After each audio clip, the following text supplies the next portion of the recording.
Stop right there. We need to see your ID. The words cut through the warm summer air like a knife. Just seconds before, the Johnson family had been laughing, carefree, and fully immersed in what was supposed to be the perfect vacation. The sun glistened off the waves, children giggled while chasing each other along the sand, and the sound of seagulls filled the sky. Mark Johnson leaned back in his chair, watching his two kids, 9-year-old Emma and 12-year-old Jordan, digging holes and building towers with buckets of wet sand. His wife Lisa was spreading sunscreen on her arms, smiling at the sight of her family finally relaxing. This trip was meant to be their escape from stress, from the grind of work, and from the chaos of city life. Mark, who had a demanding job back home, promised his family he would switch off his phone and be present. Lisa had been planning the trip for months, carefully picking the right beach rental, and making sure every detail was perfect. Everything about that day seemed flawless, until those two officers appeared. At first, Mark thought nothing of it. He had seen police patrols in vacation towns before. They usually greeted tourists, offered safety tips, or simply walked by to show presence. But this felt different. These officers weren't strolling casually. They were walking with purpose, their eyes locked on Mark's family like predators closing in on prey. The closer they came, the more uneasy Mark felt. Their expressions weren't friendly, and their hands rested on their belts just inches from their holstered weapons. Lisa noticed it too. Her smile faded, and she instinctively pulled the kids closer. When the officers finally stopped in front of them, the tone was anything but professional. One officer, tall and broad-shouldered with dark sunglasses hiding his eyes, barked out, "What are you doing here? Show us some identification." His partner stood slightly behind, scanning the beach house area as if waiting for backup. Mark blinked, confused by the hostility. "Excuse me?" he asked calmly. "We're just here on vacation with our kids. Is there a problem?" The officer didn't answer his question. Instead, he said with a sharp edge, "Someone reported a suspicious group hanging around the beach houses. You match the description. Let's see your ID." Mark's mind raced. Suspicious, a group? They were clearly a family enjoying the sand with towels, toys, and coolers. Nothing about them screamed suspicious, but he could already tell what this was about. He had felt those stares before, those assumptions. It wasn't about trespassing or burglary. It was about the color of his skin. Lisa quickly jumped in, trying to diffuse the tension. She explained that they had legally rented one of the nearby beach houses, and even offered to pull up the booking confirmation on her phone. She held out the phone, her voice polite but firm. "Here, I can show you our reservation. We've been here since yesterday. There must be some mistake." But the officers didn't even glance at it. One of them scoffed and said, "That doesn't prove anything. We'll decide if you're supposed to be here." Emma clutched her mother's arm tightly, whispering, "Mom, why are they being mean to Daddy?"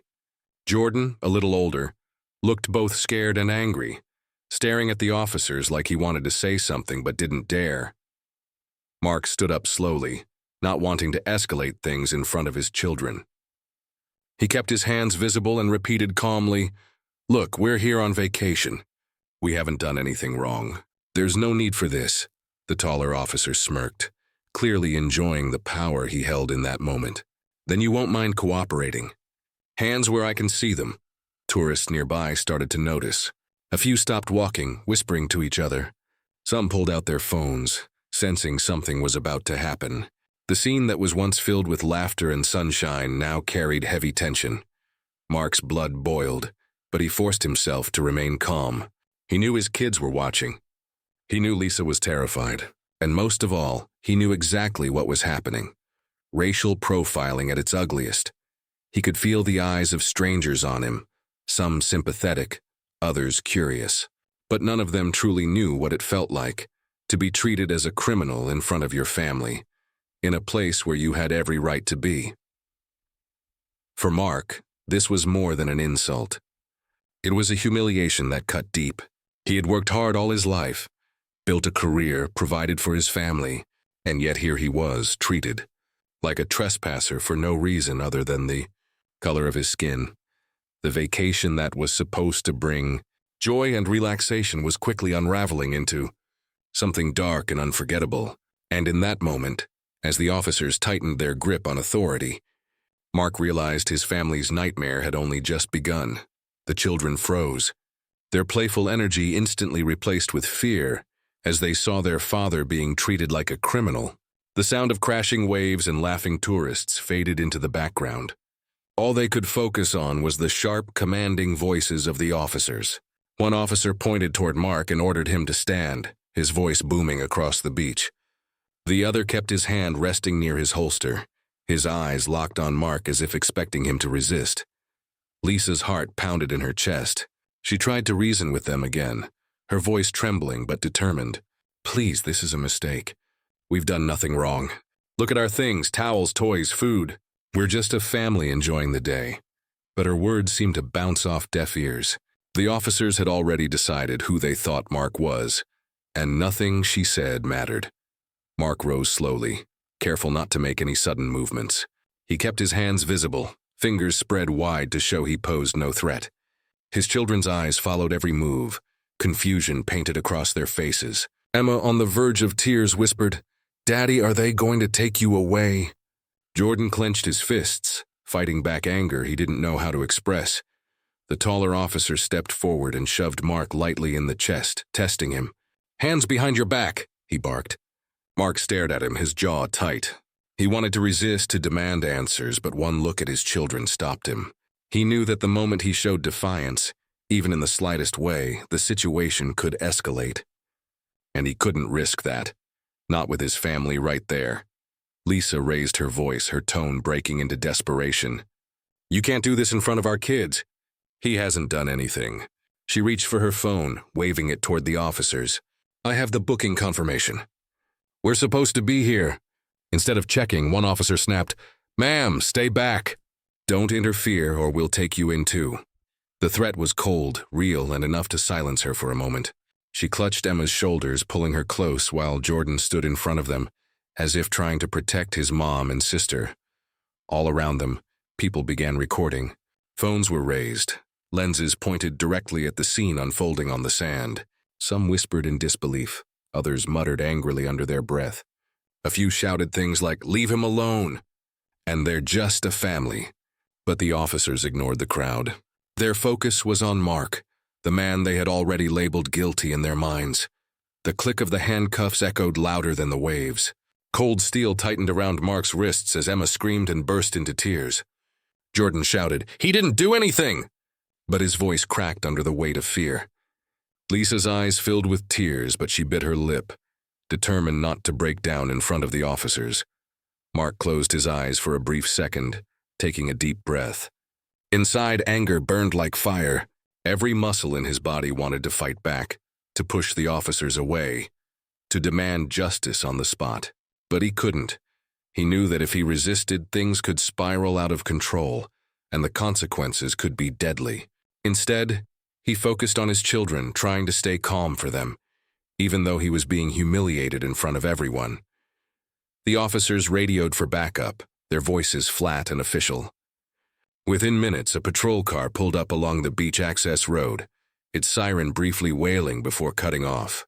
More people gathered, murmuring among themselves while the officers guided Mark roughly toward the vehicle, as if parading him through the crowd. Lisa ran alongside, shouting through tears, "Please, he hasn't done anything. This is a mistake. You're traumatizing our children."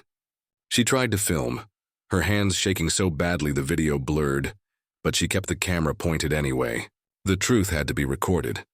As Mark was shoved toward the car, the officer accused him again of trespassing and possibly casing houses for burglary. The words stung. Here was a man who had spent his life protecting others, being accused of a crime he would never commit, all because of his skin color. He glanced back at Lisa and the kids, their faces filled with terror, and gave them the smallest nod, a silent promise that everything would be okay, even though he wasn't sure how. The kids cried as the car door opened and Mark was pushed inside. The sound of the door slamming shut felt like the final blow. Vacation joy had been ripped away, replaced by humiliation and fear. Tourists watched in silence, some shaking their heads, others whispering angrily. A woman in the crowd muttered loudly, "This is disgusting. I'm recording this too." They can't get away with it. Lisa stood frozen, her phone in hand, tears streaking her cheeks. The man she loved, the father of her children, had just been taken away like a criminal in broad daylight. She didn't know how she was going to fix this, but one thing was certain. This nightmare wasn't going to end quietly. And in that moment, as the patrol car began to pull away with Mark inside, the Johnson family realized that their dream vacation had turned into the darkest day of their lives. The inside of the patrol car was hot and suffocating, the smell of vinyl and sweat heavy in the air. Mark sat with his wrists cuffed tightly behind him, his body pressed against the hard seat. Through the tinted glass, he could still see his wife and children on the beach, their small figures looking broken, helpless, and terrified.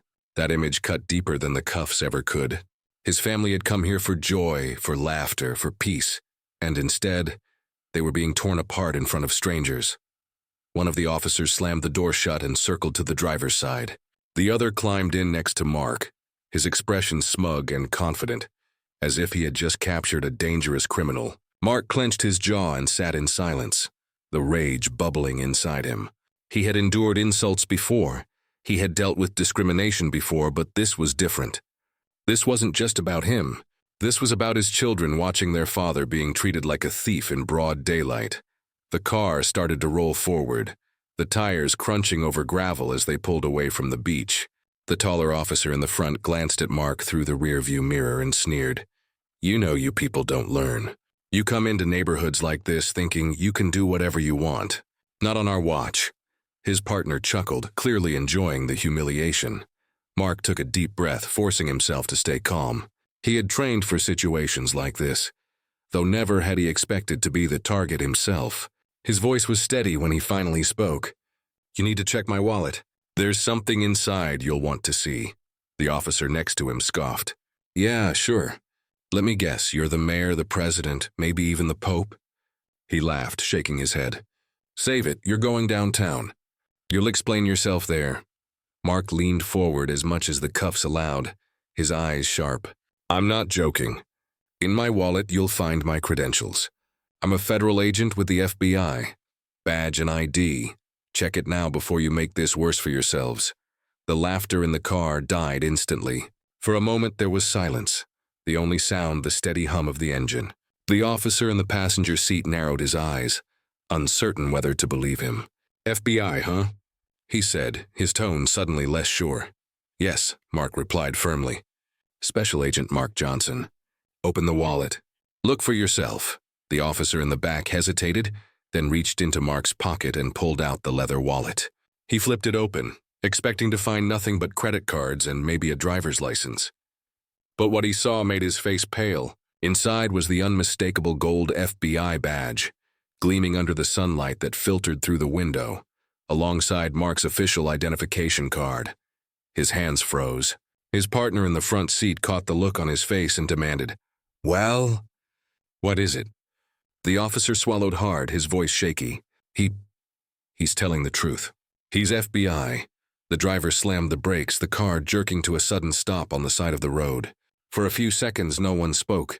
The silence was heavy, suffocating, broken only by the sound of waves crashing faintly in the distance. The smug confidence that had filled the car moments earlier evaporated. The officers exchanged nervous glances, realizing just how badly they had messed up. Arresting a man without cause was one thing. Arresting a federal agent, that was career suicide. Mark leaned back, his eyes locked on the two of them. His voice was calm, but the weight behind his words was undeniable. "Now do you understand the gravity of what you've just done? You humiliated my family in public. You terrified my children. And you racially profiled a man who has dedicated his life to protecting this country. Do you have any idea what comes next?" The officer stammered, fumbling for words. We didn't know. "We were just responding to a call," the driver muttered, his voice trembling now instead of commanding. The other quickly added, "Yeah, it was just procedure, you understand, right? We didn't mean—" Mark cut him off sharply. "Save your excuses. Everything you said, everything you did was caught on camera. There were dozens of witnesses. Do you really think the world is going to buy your excuses?" They sat there in stunned silence, the reality sinking in. The power dynamic had shifted completely. Just minutes earlier, they were the ones in control, barking orders, humiliating him. Now they were the ones scrambling, their futures hanging by a thread. The officer in the back quickly moved to unlock the cuffs, his hands shaking as he muttered apologies under his breath. The metal clicked open, and Mark rubbed his sore wrists, the red marks a painful reminder of what had just happened. He leaned forward, his voice low and steady. "You've made the biggest mistake of your careers. And trust me, this doesn't end here. You'll be answering for every second of what you just did." The officers knew he was right. Their arrogance was gone, replaced by fear. And though they tried to backpedal, Mark could see the truth in their eyes. They hadn't expected their victim to fight back. They hadn't expected their victim to have power. But now it was too late. The damage was done, and the consequences were only beginning. When the patrol car rolled back toward the beach, the crowd that had gathered earlier hadn't left. In fact, the number of onlookers had doubled. Tourists and locals stood in groups, phones still raised, waiting to see what would happen next. They had witnessed a black father handcuffed in front of his crying children. And now they were about to witness the aftermath. As soon as Mark stepped out of the car, freed from the cuffs, a wave of murmurs rippled through the crowd. People began shouting, some clapping, others demanding answers from the officers. "Why did you arrest him?" One man yelled. "He didn't do anything," a woman shouted, holding up her phone as if daring the cops to deny what had happened. Another voice came from the back. "We got it all on video. The whole world's gonna see this." Lisa rushed forward, tears streaking her face, wrapping her arms around Mark as the children clung to him desperately. Emma sobbed into his chest, while Jordan held on tightly to his father's arm as if he was afraid he'd be taken again.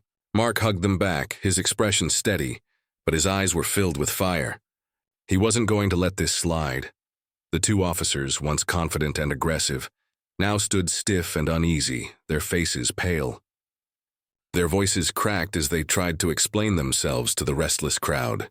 "We were just responding to a call," one of them repeated. "It was a misunderstanding." Nothing more. But no one believed them. The body language, the tone, the entire situation had already exposed what really happened. Mark stepped forward, his voice carrying across the sand. "A misunderstanding? You humiliated my wife. You traumatized my children. You put me in handcuffs in front of dozens of people without a shred of evidence. That's not a misunderstanding. That's misconduct. That's racial profiling." The crowd erupted in cheers of agreement. People shouted words of support, some chanting, others booing the officers. The scene was no longer just about one family. It had become a public rally for justice right there on the beach. Mark pulled out his phone and dialed a number that instantly changed the atmosphere. His voice was calm, professional, and commanding. "This is Special Agent Mark Johnson. I need to report an incident of unlawful arrest and misconduct involving local officers. I want a supervisor at this location immediately." He gave the details, his badge number, and the location of the beach. The officers froze. Their worst fear had just come true. This wasn't going to be brushed under the rug. This wasn't going to be something they could cover up with a few false reports. They had arrested an FBI agent. Within an hour, the situation escalated far beyond anything the small-town department had expected. Police supervisors arrived, flanked by other officers who looked far more professional and concerned. Federal agents were contacted, and soon representatives from Mark's field office were on the phone demanding answers. The crowd only grew as word spread through social media. People posted live videos, tagging news outlets, sharing the story with captions like, "FBI agent racially profiled on vacation," and "Police caught handcuffing innocent father in front of kids." The footage went viral within minutes, viewed thousands of times before the officers could even process what was happening. Lisa showed the supervisors the booking confirmation on her phone, proving without doubt that the family was lawfully staying at the beach rental. Tourists eagerly handed over their videos, offering eyewitness accounts of what happened. The evidence was overwhelming. The police chief himself arrived, his face tight with embarrassment. Cameras were already rolling as he addressed Mark directly, offering an apology in front of the crowd. "This department takes these matters very seriously. We regret the incident and will be conducting a full investigation." But his words sounded hollow. The crowd booed, knowing it was damage control. Mark didn't raise his voice, but his reply cut deep. Your officers didn't just make a mistake. They abused their power. They profiled me because of the color of my skin. They terrified my children and humiliated my family, and they will be held accountable. Those words, caught on video, spread across the internet like wildfire. News stations picked it up, hashtags began trending, and the department's reputation crumbled in real time. The officers who had once stood tall were now silent, staring at the sand, realizing their careers might be over. That night, the story aired on multiple networks.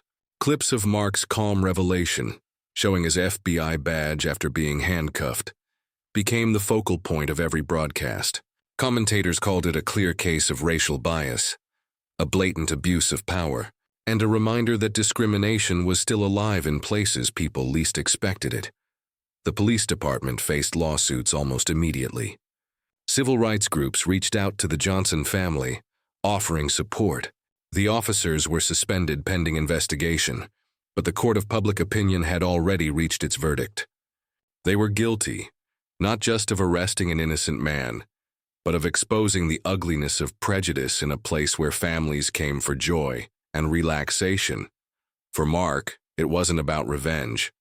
It was about accountability. He had the power, the evidence, and the public support to make sure what happened to his family wouldn't be forgotten or swept away. He knew there were countless others without badges, without cameras, without witnesses, who had suffered in silence, and he wasn't about to let their voices go unheard. The Johnson family's vacation was never the same after that day. What had begun as a dream trip by the ocean had been ripped apart by an encounter that no family should ever endure. The laughter of the children on the sand was replaced by nightmares, the excitement of Lisa's planning replaced by worry and exhaustion. But even though the scars of that day were deep, something powerful came out of it, something larger than their family alone. Back at the beach house, the kids clung to their father like they didn't want to let him go, terrified that someone might try to take him again. Mark knelt down, holding them close, whispering softly that everything would be okay. He explained that sometimes people judged others unfairly, but the truth always came out in the end. Emma wiped her tears and asked in the smallest voice, "Daddy, are the bad policemen going to hurt other families too?" That question broke his heart, but it also fueled his determination. He looked her in the eyes and promised, "Not if I can help it." Lisa, though shaken, refused to let the incident destroy her spirit. She was angry, yes, but she was also proud of her husband. She had seen him humiliated in front of strangers, shoved into handcuffs like a criminal. And yet she had also seen him remain calm, reveal his badge, and stand tall against injustice. She told him that day as she held his hand tightly, "You didn't just protect us. You showed our kids what strength and dignity really mean." The days that followed were a whirlwind. News vans parked outside the small-town police station. Journalists camped along the beach road, hoping to get a glimpse of the family whose story had captured the nation. Mark's calm confrontation, and the sight of officers' faces when they realized their mistake, became a viral clip shared on every platform. Hashtags demanding justice trended worldwide.